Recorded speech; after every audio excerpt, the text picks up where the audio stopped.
தற்போது தளபதி ரசிகர்களுடைய மிகப்பெரிய எதிர்பார்ப்புகள் இரண்டு.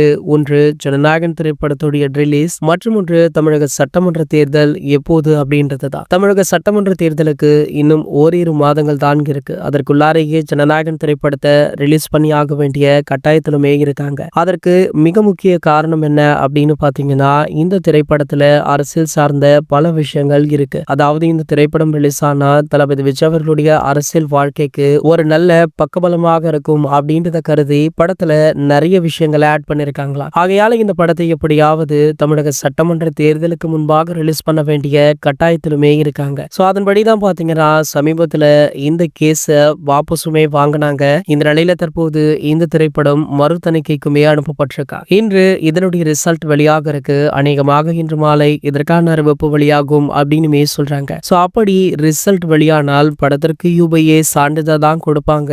அது மட்டுமல்லாமல் படத்துடைய ரிலீஸ் தேதி என்னவாக இருக்கும் அப்படின்னு கேள்வி இருந்த நிலையில தற்போது இந்த திரைப்படம் வர 20ஆம் தேதி உலகம் முழுக்கவே ரிலீஸ் ஆகுதா. முன்பு ஜனவரி 9ஆம் தேதி ரிலீஸ் ஆகிறதுக்கு முன்னாடி எந்த அளவிற்கு படத்திற்கு வரவேற்பு இருந்ததோ அதே அளவிற்கு வரவேற்பை கிரியேட் பண்ண ரசிகர்களும் பல பிரபலங்களுமே ஆவலுடன் காத்துட்டு இருக்காங்க. படத்துடைய ரிலீஸ் தேதியை மட்டும் வெளியிடுங்க, மத்ததை நாங்க பாத்துக்கிறோம் அப்படின்னு தொடர்ந்து ஜனநாயகன் திரைப்படத்திற்கு ஆதரவு குவிந்து கொண்டுமே இருக்கு. சரி, ஓகே, இந்த படத்தை முதல் காட்சி பார்க்க உங்கள யாரெல்லாம் ஆவலுடன் காத்துட்டு இருக்கீங்க அப்படின்றத கீழே உள்ள கமெண்ட் செக்ஷன்ல கமெண்ட் பண்ணிட்டு நம்மளுடைய சேனலை மறக்காம சப்ஸ்கிரைப் பண்ணிக்கோங்க.